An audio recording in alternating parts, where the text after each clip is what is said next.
Hi and welcome to Season 1, Episode 5 of the Blues Jam podcast. Got a great episode for you this week. I'm speaking with Stuart Patrick about some of his experience with learning music, what to do when you're going looking for your second guitar, and an amazing kit-made Resonator guitar that he's got, which he shows us all about and how he put it together. All that and more coming up, and stay tuned till the end of the episode while I'll be talking to you about different jams that are coming up over the next couple of weeks and giving you notice of those. Thank you very much. If you enjoy this episode, please do tell other people about it so they can enjoy it as well. And make sure you subscribe to wherever you're listening or watching this from. The very first question that everyone gets asked is, may you please introduce yourself? Yeah, my name is Stuart Patrick, and I've known Brett for, 5 months or so. Yeah, a little while. Through the blues scene and guitar playing. Yeah, right. And you don't have to divulge like date of birth or anything, but are you willing to divulge an age bracket or an age? Yeah, between 50 and 60. That's okay. Yeah. Cool. All right. So, when did you first get involved with like music as such? Wow. Well, my mum, when she was working, she was a musician. Well, she still is a musician, but she taught music. So right from the start, I was in the musical environment. Right. So she taught classical instruments, and I forget now. The guitar came first, and I forget the reason, but yeah, I was about 11 when I started playing guitar. So when you say classical, like stuff you'd find in a symphony, like violins and so forth. Yeah, she was a violin. She taught violin and viola. Right. Yeah. Okay. Yeah, and piano. Okay, because one of the things I'm aware of is that some of those sort of like early violin players are sort of some of the original shredders as such, aren't they? Some of them can move pretty fast around 4 strings. Very agile. Right. Okay. Yeah, absolutely. Okay, and you're saying still plays to this day? She plays piano now. Yes. Right. Yeah. Okay. So does that explain some of your quite good music knowledge? Were you having proper formal like music lessons as such from her? Or? No, well, we tried. Sometimes like child and parent teaching doesn't always work. We did for a little bit, but then I went through musical education at school and took those lessons, and then took guitar lessons privately. And right. And as a consequence of that, I took theory lessons, so the musical theory that goes with it all. Right. Yeah. Okay. And then a little bit after that, took up double bass as well. So that was my other instrument. And can you still play double bass? Okay. If I had one. Right. Okay. And was there anything in particular that drew you to the guitar more than a classical instrument of some description? Well, it was a classical guitar at the time. Right. So it was a nylon strung wooden guitar. Okay. And I cannot for the life of me remember what it was. I don't know. It must have just been fate. Yeah. Right. Okay. One or the other. Okay. Destiny. And then, my understanding, correct me if I'm wrong, is you're a fan of all major styles of music. Yeah.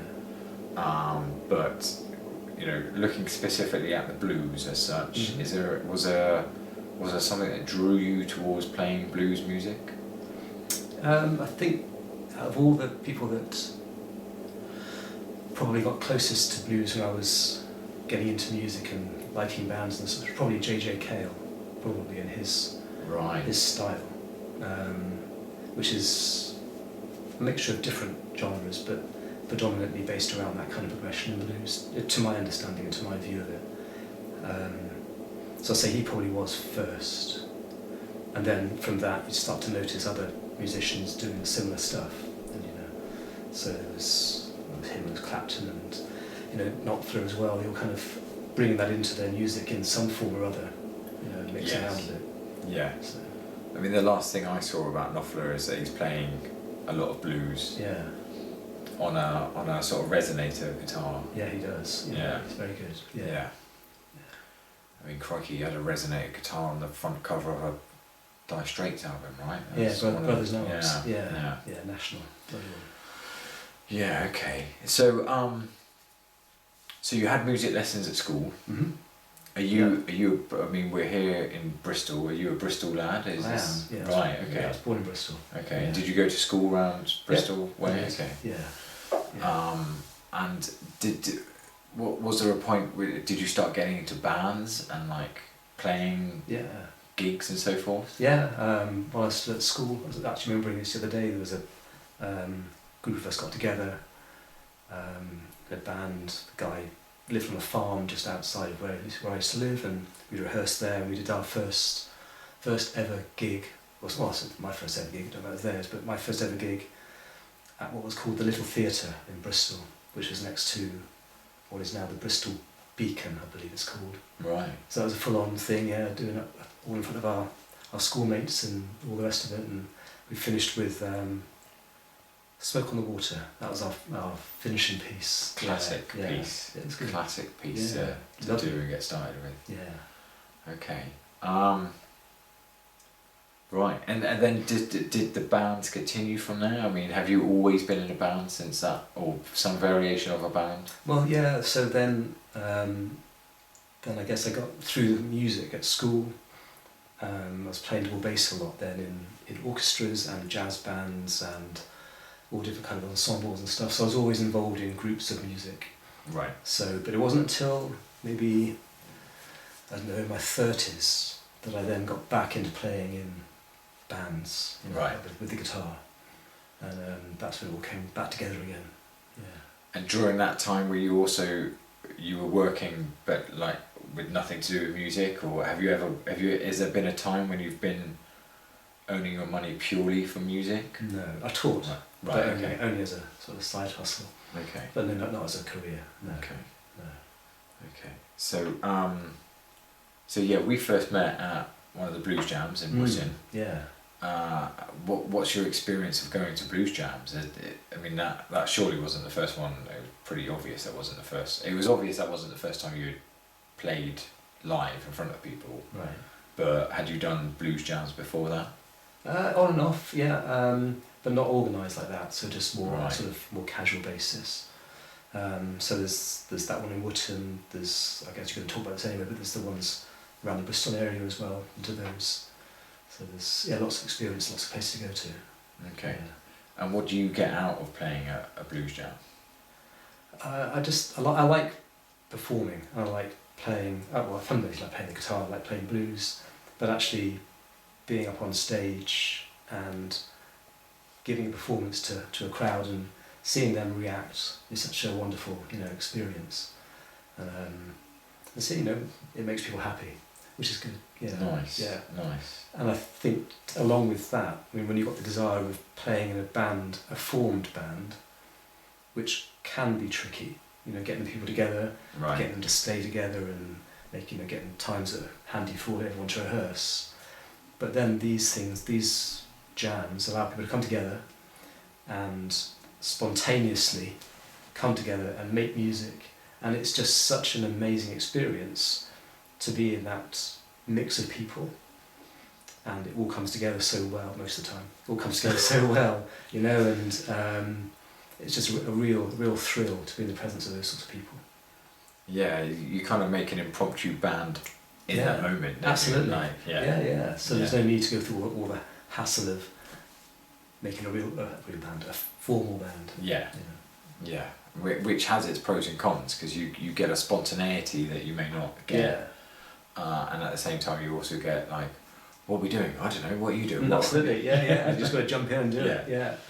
Feel the fear, yeah. So your music training, you're saying that you studied music theory, like specifically music theory. Well, so to support my guitar and double bass qualifications, you need to do a bit of both. So there's the practical playing and then there's the theory that goes with it. And then come my A-levels, studied music, and you get theory abundantly in that. Sure. So, yeah. Okay. And then did you go on to university and do music as well? Or? No. Okay. Not that bright. Did you? Right. Wow. It doesn't sound like it. It sounds like you are, and I know you are. I mean, did you continue any further like training as such or learning after A-levels with reference to music? No, I didn't. Right, okay. I didn't. No, just playing and just keeping that going. And developing it yourself and developing your own understanding. Yeah. Finding your voice as such. Right, okay. What was there a moment where you thought, actually, I think I can hear my voice coming through, I can hear what I want to play coming through? Yeah, there probably was more, I guess, more in the style of it than anything else. So I'm not a traditional pick player. I don't play with a plectrum all the time. I'm more finger picking style than anything else. And there are numerous other guitarists that you can name that do the same, but I like that style. Particularly if you drop a pick on stage, you don't give it back up, which is good. And it's different, and it allows you to be creative in different ways, which is handy. So I think with that creativity it brings, I think at that point when you realise you can do it, and you can do stuff which is equivalent, or as good as people playing in the other styles, then you realise you can take that forward and use it. So I think it's that moment when you kind of grasped it, and you can take it from there. Yeah. And what's your current rig at the moment? Because I'm looking around, I can see at least 2 guitars. Is this the only 2 you've got at the moment? What have I got? I have a Bernie Les Paul, that's that one there, yeah. Yeah. And I have in a really nice, sort of dark, almost sort of sunburst style. Yeah. Get up. Yeah, it's a beautiful guitar, yeah. And I have a Fender Strat, which I've had for decades, and it's literally got blood, sweat and tears in it from playing on it. And I have a Squier Telecaster, which I've modified a lot, and I have a Craft semi-acoustic, and I have a very cheap Resonator guitar, which I use for slide.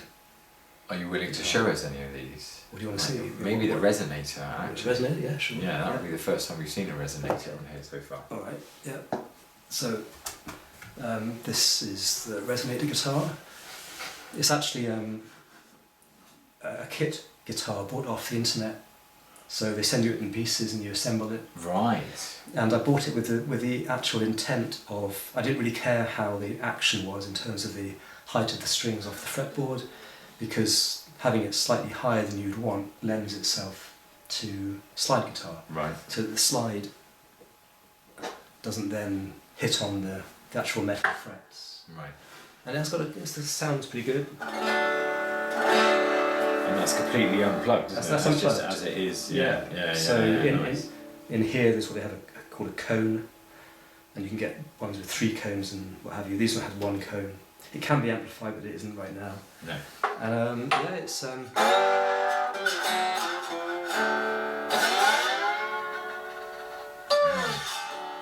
it's got a nice tone to it, and it's not particularly special. Well, it is to me.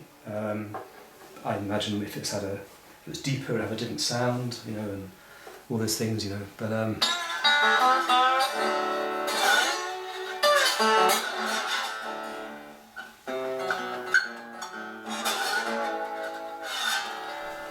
well, this is open tune right now. This is tuned in D, I think. So it's open tune. I was going to ask about that. Yeah. So talk us through that, because here's an opportunity for me to learn something. Sure. So when you say it's tuned in open D, may you explain that a little bit? Yeah, sure. So the traditional guitars, the tuning will be E, A, D, G, B, E. And strictly speaking, when you play all those strings open without fretting them down, although it is a chord, it isn't necessarily a chord of any particular note. But open tuning, and there's a whole variety. So this is D. Another guitar I have is tuned to G, and you can do E and all sorts. It just means that when you play them open like this, that is tuned to the chord of D, and I think it's D, A, D, A. What is it? D, A, D, F sharp. Something. D. No. Aha, A, D at the end. So yeah, D, A, D, F sharp, A, D, which are the notes of a D major chord. Right. So then you can, wherever you bring your slide up, that's the fifth fret on D, would make that chord of G. And the seventh is in effect your fifth chord of the blues progression. Of the first, fourth and fifth. Yeah. That we're playing the blues. Yeah.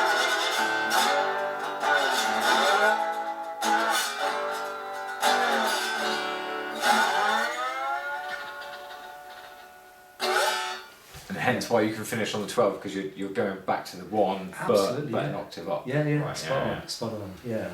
Okay. So they're really cool, and it takes a bit to master it and get this thing to do what you want it to do and make it sound right. But once you got it, it's a nice thing to do. How does that work? Well, I've always wondered how that works then, with if you want to sort of slide a bit of a solo, because now, as we were talking about off camera, because we were just having a little bit of a jam, a little bit of a nerd out about guitaring. Yeah. It's all well and good that I'm trying to picture the 12 fret pattern of any particular minor pentatonic, but of course now all that pattern is straight out the window because all these strings are tuned differently. Yeah, yeah. So how does that work when you want to go and, like, if somebody nods at you and says, right, you're up for solo next, off you go. I confess I'm not that proficient, but what I would probably do is I would probably do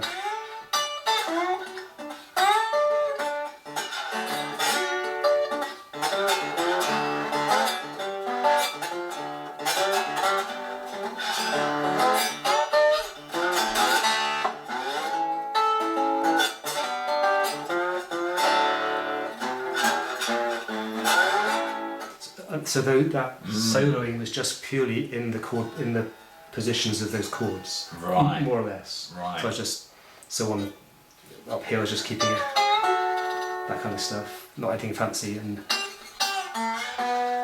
the fourth, and then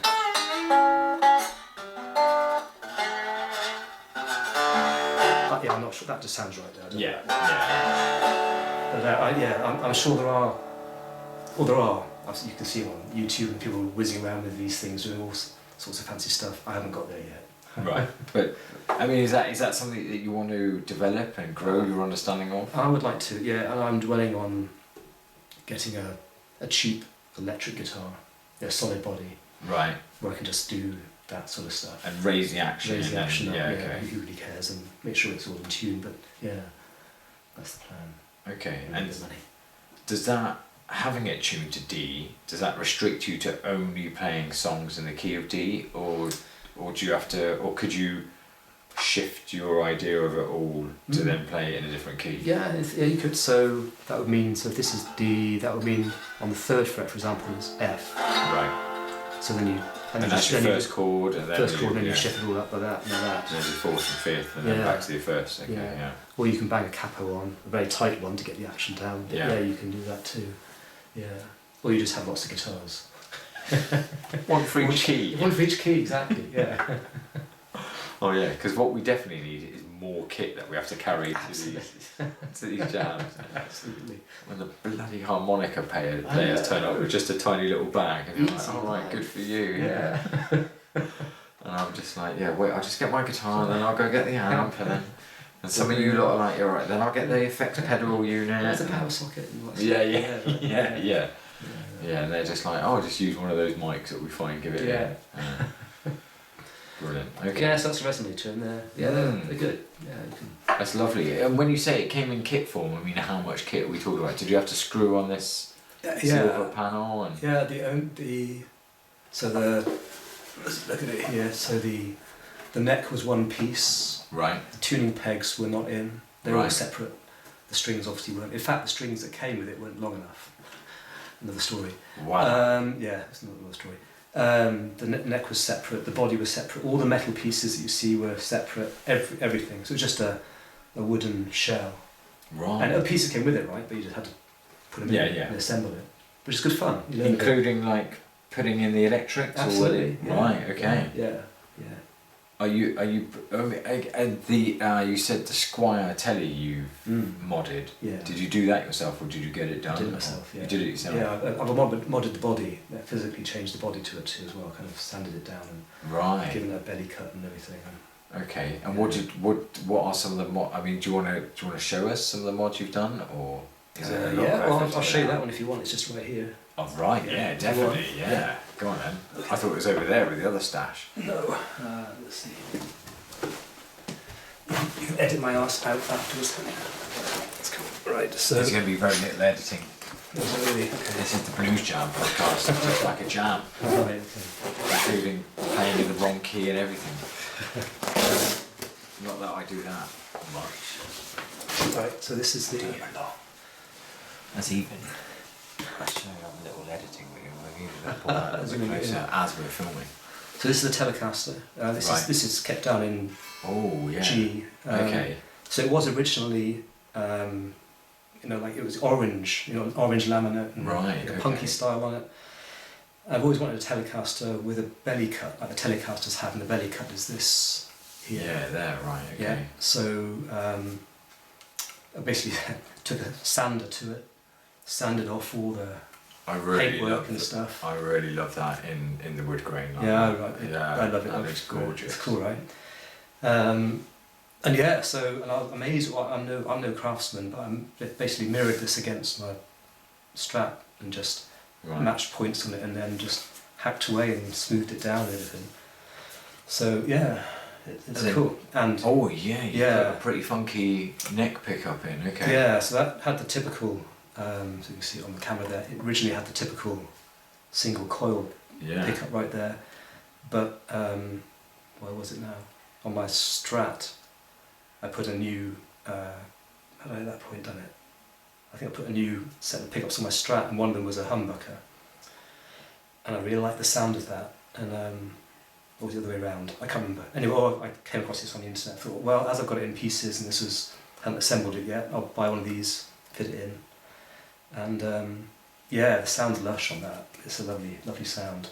And so doing all that, did that involve like soldering it all up, or was it okay? So you had to solder it to the volume and the tone and the selector.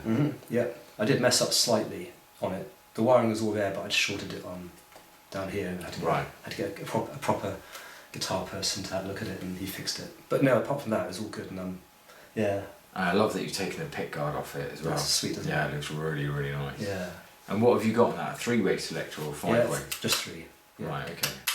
And does it do any of the sitting in the middle business, or does it? It doesn't really need to. I haven't tried to. It might do. Haven't tried that. Does it? I don't know. Yeah, thinking about it, that's a bit of a silly question, because I'm guessing the middle position is the 2. It's both anyway. Yeah. So you don't need that, do you? No. So that was my modification. Yeah. But are these the original metal pieces for the bridge and for the okay. Yeah. Okay, and then you set that up yourself as well. So have you set that up? Have you set that one up with a higher action? No, I haven't. Right. This is currently in G because in the covers band that I'm in. Right. We do Honky Tonk Women. Right. And this just lends itself to being kept in G for that song specifically, and a few others, but predominantly that was that. So it's good. So that one goes out gigging with you for when you come round to Honky Tonk Women. Yeah. Okay. Yeah. And then what's your other guitar do you have like a number 1 guitar that is your main one that you gig with? It's probably the Les Paul now. Right. Okay. Yeah. That's the main one, and the Strat, but it's getting more to be the Les Paul. It's it's a good sound to it. It plays well. Yeah. Yeah, I like that. Yeah, you bring that to the jams quite often. The Les Paul one. Yeah. Go on, go and get it. So do you want me to hold the telly, or are you right? I'll put it here. That's fine. We're gonna swap it out with that one. Yeah, we're being careful with the guitars. Don't think we're doing anything else but that. Nice. Yeah, I really like that dark. It is really. Yeah, it's very pretty. Burst. Yeah. So this was from a store in Bristol, Rick Axe Music, and I have to recommend them. They're really a great shop. And Rick let me sit down and go through a number of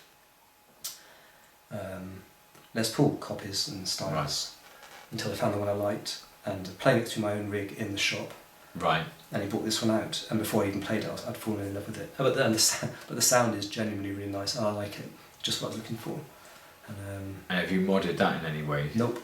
I don't. Right. I don't That is as it came. Yeah. Was it brand new or second hand? It was brand new.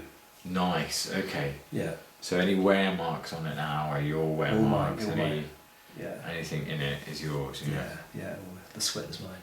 And have you had to do anything? Have you had to like dress the frets or anything with it yet, or? No, it feels fine to me. And, right. And Rick at the shop was very good. He's taken it back, once over to make sure it's, after like a 6-month period or so. Right. Just make sure it's. Give it like its first service as such. Right. Yeah. So yeah, that's sweet. And you've decided to keep the pick guard on that one, which matches the like the truss rod cover at the top. Yeah, I was dwelling on taking it off. Yeah. But I think I it just looked too much. Maybe just looked too much at that point. I don't know. Right. Yeah. And are any of these push pull functions? No. They just stay as humbuckers. Those two the whole time. No coil tapping or anything. With the classic volume for each one. Yeah, volume and tone. Yeah. Right. Yeah. Nice. It's neat. Nice. And again, the 3-way selector to choose which one you're going with. Yeah. Yeah, I like it. Yeah, I've been told it's lighter than standard Les Pauls, but I don't know. Not that proficient on Les Pauls. No, I don't know enough. I haven't been allowed to hold enough Les Pauls. Yeah, nice. What sort of price bracket was it in for those interested? More than I've wanted to spend in the past. But worth every penny. Yes. Nice. Yeah. Nice. So Okay. still paying for it. That's all you need to know out there. More than you wanted to spend. Yeah. But you did spend it. I did spend it. Yeah. Yeah. And it's worth it. Isn't it? It's always worth it. Yeah.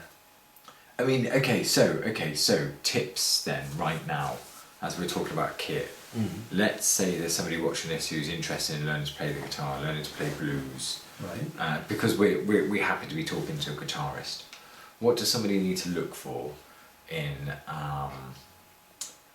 let's say their second guitar? They bought their first one. They bought their first guitar. They've been playing it for a little while. They really like it. Yeah. And they're deciding, okay, now I've saved up a bit of money. I've got 200, 300, 400 quid. Mm-hmm. Is there any advice that you'd have for somebody who wants to go and spend that money? What should they look for? I think first of all, be wary of private selling. Right. Okay, so people are saying that they're selling a 1956 Strat for 300 quid. Right. That's probably not the real deal. Find a reputable dealer. Right. That you can trust. And then I think be prepared to, as I found with this, and it is beautiful to play, and I've been pleasantly surprised about how it changes your technique. Right. So stepping up in the level of guitar, if you're talking about that, can make a difference. It can make a difference. However, if you're going to choose something, check out its tone, that it's something you want, and don't be persuaded by the person that's selling it to you. And don't be afraid to say no. Right. Give it everything you want. Just give it a thorough check when you're playing it. So make sure that it is in tune. So we've got the old thing to make sure, because you can get them changed, but make sure that the tuning of the 12th fret matches the open strings, all that kind of stuff. It can be adjusted, but just makes your life easier. Which I believe is called the intonation. Intonation, is that right? Yeah. That kind of fits, yeah. And to make sure it's comfortable for you. So people will say, oh, you've got to have the right wood in this guitar and all this, that and the other. My Strat that I have the Fender, the Squire Strat, it's not a Fender Strat, it's a Squire Strat. I played it in a store in Bristol many years ago, and I fell in love with it instantly because it felt right. And it's not made of the same wood that a traditional Fender's made of. But ultimately you're going to change the sound anyway, right, through your amp or your effects pedals or the way that you have your hand over the pickups. It's all going to change. It's just find something that's comfortable. that plays well, that lets you play as you want it to play, and that you feel that it's a step up, if that's what you want, from your first guitar. Yeah. Go on. I can relate to the idea of like when I got mine, maybe the technique, but also the want to play it. Right. Yeah. Like it felt so nice holding the neck. Yeah. That I was like, I want to play this. Yeah. So putting it in my hands for an hour every day was less of a, oh, I know I've got to do this to get better, into more of a, I want to get home and get my guitar in my hands. Yeah. It just felt so nice that I was like, yeah, I want more of that. Absolutely. Yeah. That's a real essential thing. Just something that makes you want to play it. Right. Yeah. Because once you get in, as any guitarist will know, when you're into it and you're playing it, there's nothing quite like it. You're into it and you can zone out with a beautiful instrument, so it's worth getting that right. But I think you have a really valid point with the technique as well, because like a slightly better standard guitar, things like hammer-ons and pull-offs and certain other techniques, when it's set up properly, those become a little bit easier to do. Absolutely right. Absolutely. Yeah, and therefore you can start integrating them into your playing a little bit more. Yeah. You feel much more at ease and much more confident about it. Yeah, right. Yeah. Nice. Is there any? Have you got your eye on anything at the moment that you're looking to? No. Or think you're getting? I haven't got a guitar stand. Right. Okay. No, I haven't. No, that's pretty much me. I think for now, anyway. Yeah. Is there a particular type of amp? I mean, I'm looking at two. How will you pronounce that? Laney? Yeah. Laney. So I don't know how or why, but I have always had Laney amps, as you know. Very kind of so, you. But I have a Laney valve amp head, right, and then a speaker cabinet with a Laney logo on it. Right. So it's not an official thing, but it just matches, goes together. I just like the sound of valve amps. There's a lot more warmth to the sound. Right. This is my personal preference, but that's not advocating that over solid state amps. So when you go gigging, do you take that head with you to plug into the house speakers? I could do, but I use that one. Right, okay, you take your own so that you can regulate the sound and know exactly what you're getting out of it. Yeah. Right, okay. And that band that you're in at the moment, how long have you been in this band? We're in about a year or so now. Right, okay. Yeah. And what are you called? What is your band? We're called Gypsy Spaniels. Nice, okay. And do you gig mainly in Bristol or go further afield? Or? Yeah, we've gigged in Wales. We've got a gig coming up next week in Bristol. Right. Yeah. And you were saying is it mainly or only a covers band? We're only doing covers at the moment. Right. Yeah. Are you working on do you write songs? I have in the past, but not for this band. Right, okay. Yeah. Do you have a songwriter in the band that is putting together some stuff? Our lead singer and other guitarist, he writes also. But we're just doing covers at the moment. Yeah, okay. Yeah. And how do you feel you all play as a band? Are you all pretty tight? Yeah. We've had some changes recently, but we've come together really quickly. And our first fairly impromptu gig came off really well. Right, okay. So, yeah. And where are you at in terms of levels? Is there anyone in the band who's particularly very good, or do you feel like you're all roughly at the same sort of level of craftsmanship and expertise and technique? Yeah, I think we've all had experience of bands in the past, and our recent acquisition, keyboard player, she's a music teacher as well, right. So she's got a lot of musical theory background to her ability as well. Yeah, we're good. And the drummer, he plays in another band as well, so he's got lots of experience through that band also. Right, okay. So, yeah. And what sort of cover songs do you do? What do you do? Okay, well, there's Honky Tonk, Rocks by Primal Scream, Satisfaction, Stones, what do we do? Now you're asking me. All of a sudden, all your set lists gone straight out. Yeah, it has, it totally has. Bohemian Like You, Dandy Warhols, others, that kind of thing, you know. Okay. Yeah. Dare I say a little bit of dad rock in there, I believe, Mike. Dad rock, potentially, yeah. Got to please the punters.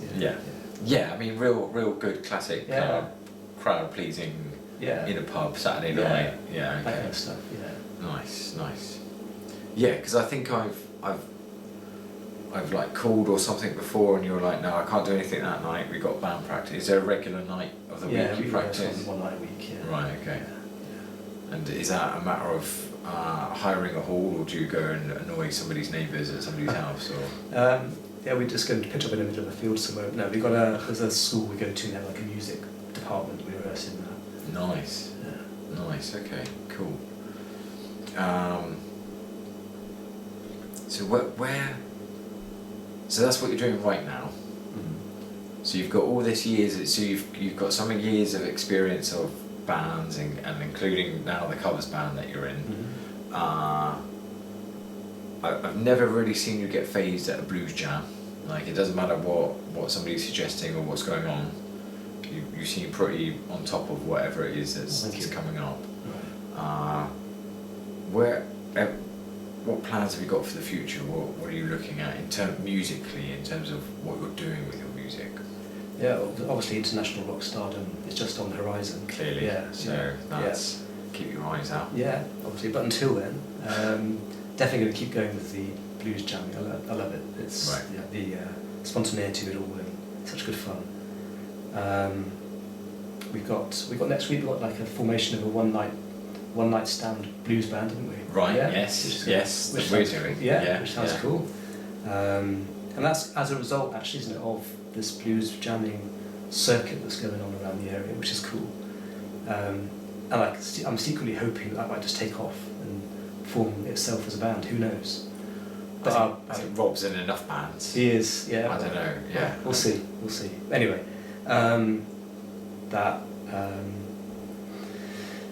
what else? I would still like to form a blues band nonetheless at some point. Right. It'd be great. Okay. And try and get some original blues music into it.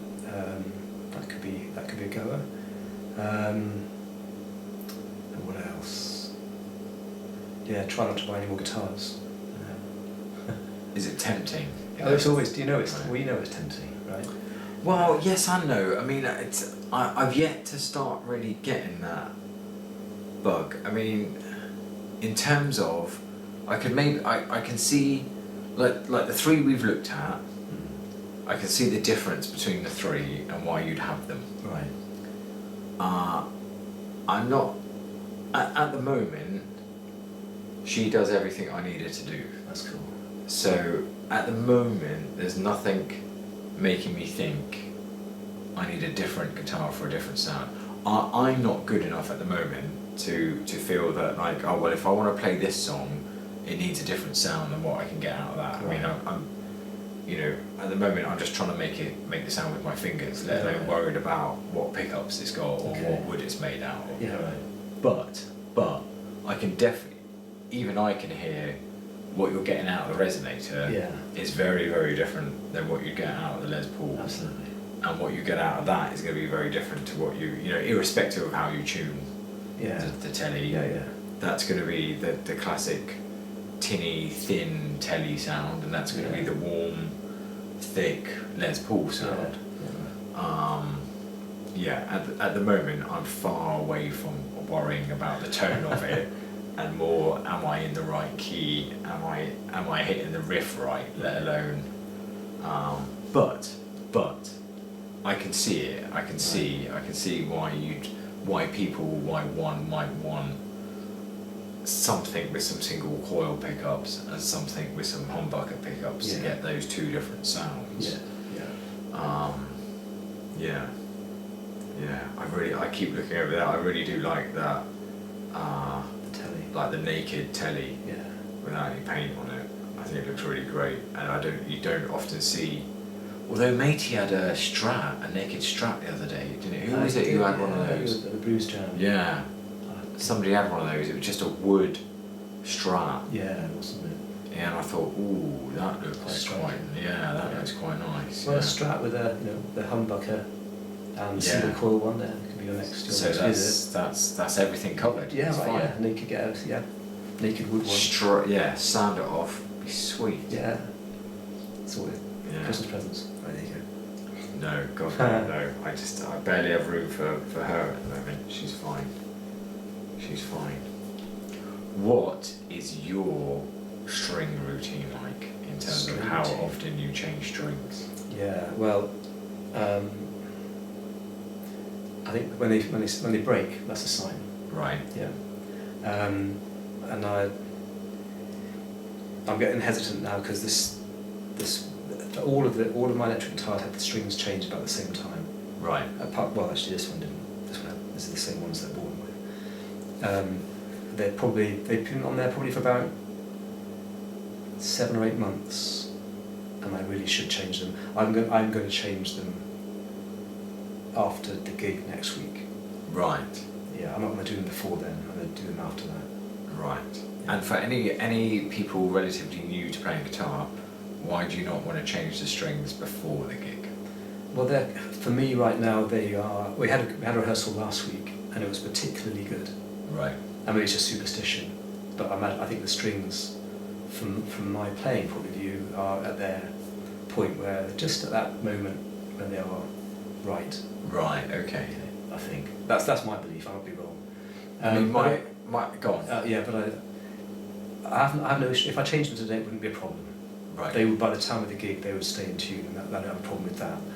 That's more what I'm getting at. Yeah, like new strings have a really bad habit of they need to stretch a little bit, don't they? Yeah. They need to. Yeah. So you like when I put new ones on, the first couple of sessions, like you're constantly retuning. Yeah. And constantly getting it in until they sort of bed in and they've stretched their bit. Yeah.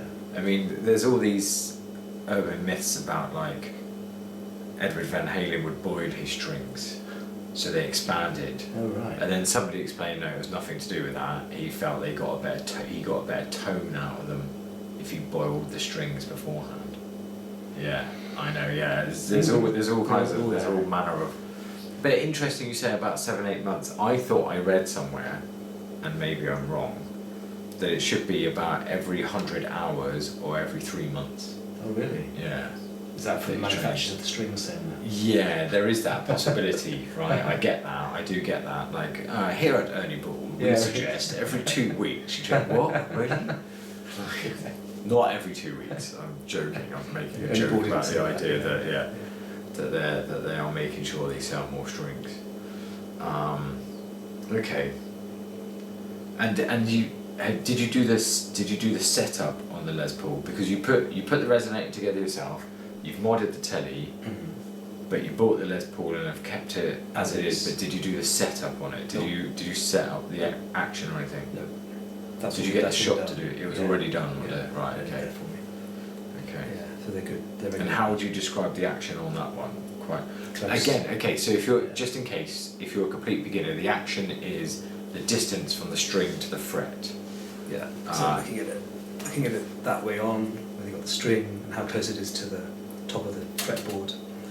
The harder it is to press down on them, and the nearer it is, the easier it is. The easier, but the more sensitive it is. Yeah. And you're running the risk of getting what's called fret buzz, which is when they're so near. it's so near that it hits the other frets as it's resonating, as it's vibrating. Yeah. But yeah, how would you describe the action on that? I Well, that is quite low, isn't it? See yourself. Go on then.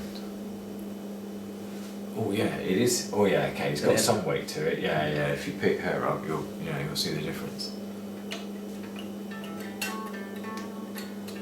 Yeah, it's nice. I mean, you can see it. It's pretty consistent. Oh yeah. Okay.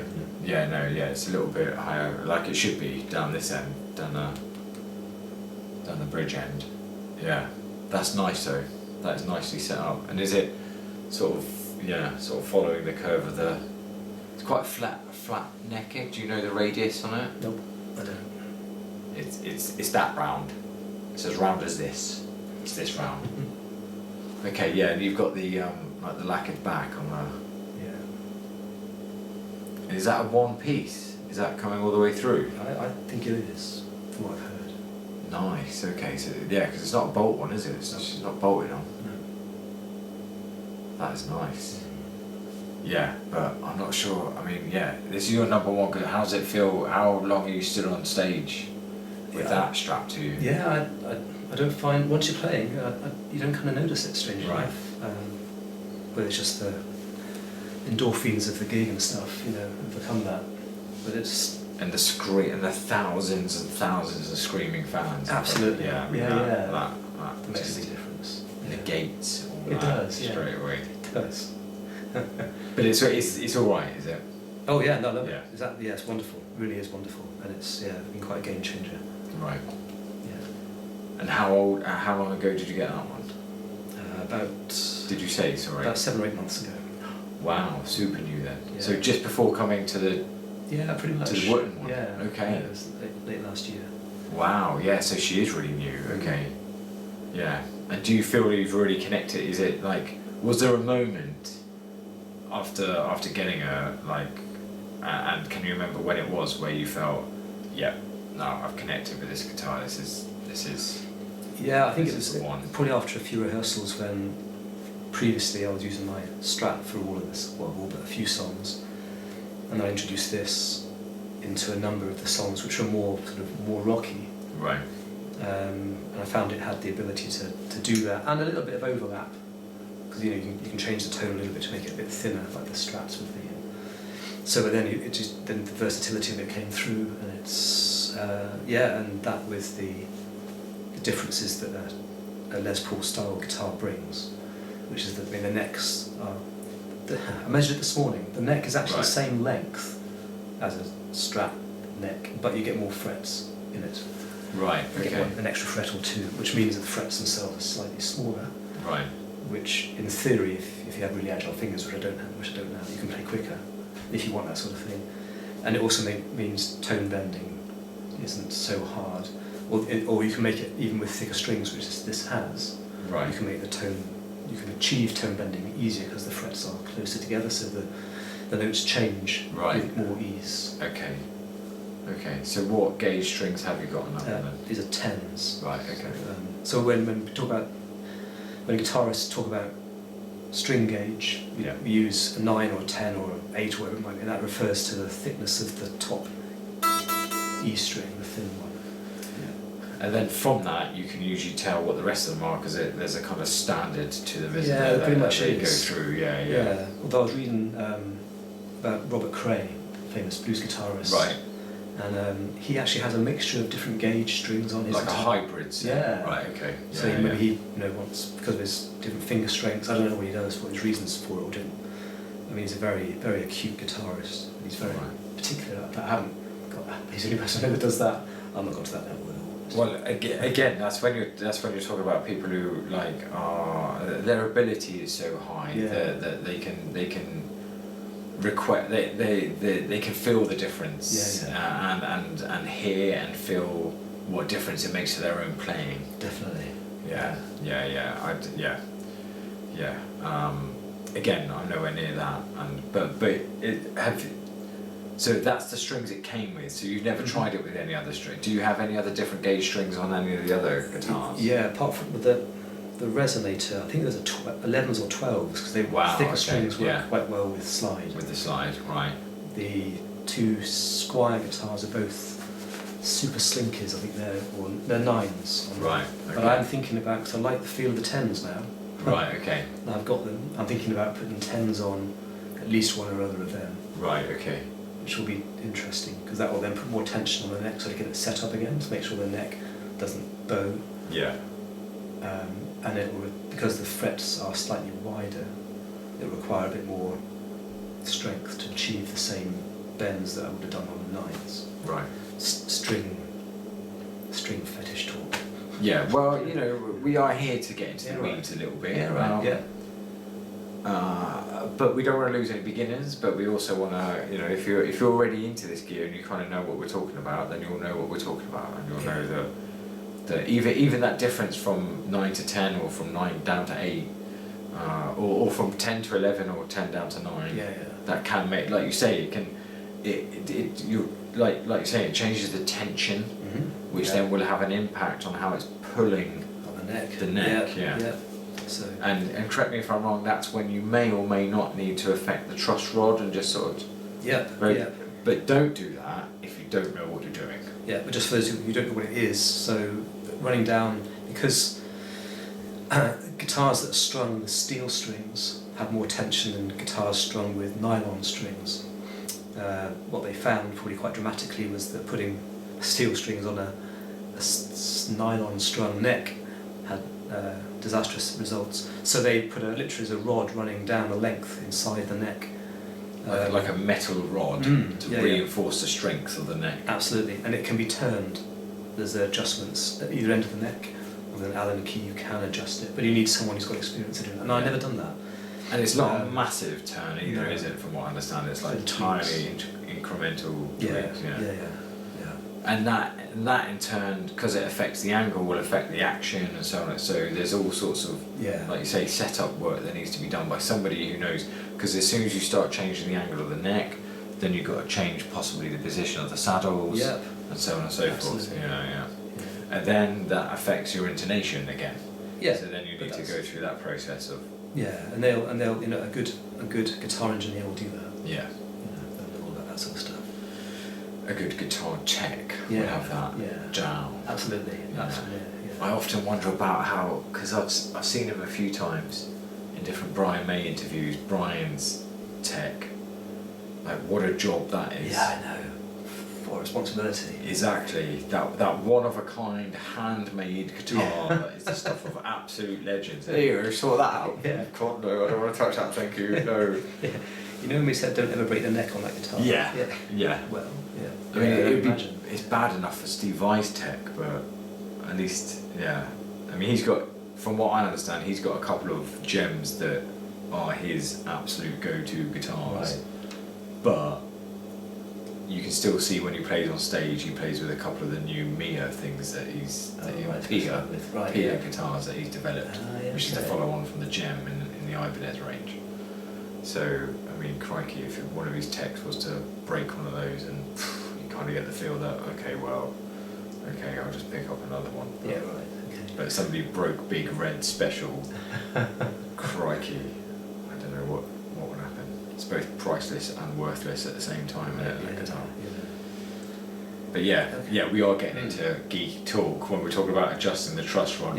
But these are, I mean, again, I think that's, that's an interesting point in somebody's guitar journey. I mean, I sort of understand some of that stuff. I would never go anywhere near that, even on my basic bottom of the range Jackson, because I don't want to mess it up. I don't want to do something to it which I then can't undo, or that I don't understand that I've done. But I do understand that there is a truss rod going through it, and at some point I might want to adjust it, and you take the cover off at the top and do this and do that, and it'll affect the action and this and that. I think there's I'm sort of interested in that part of the guitar learning journey where you go, right, well, I've learned a lot about how to play it, now I think I want to learn about the actual instrument itself and how it's made and how it's put together and how I do that, which I think some of these really good guitarists do, because then you can start to modify the actual sound you get out of it. Presumably you can, or you can change the pickups around, you can do all that sort of stuff. And then you get into the talk of all the effects pedals and all that kind of range of stuff. That's another story for another day. But you can do lots. There's a fair degree you can do if you want. But going back to that stuff, just find something. If you're looking for your first guitar and second guitar, find something that feels right. Go into a shop, stand up, see how it feels on you with a strap.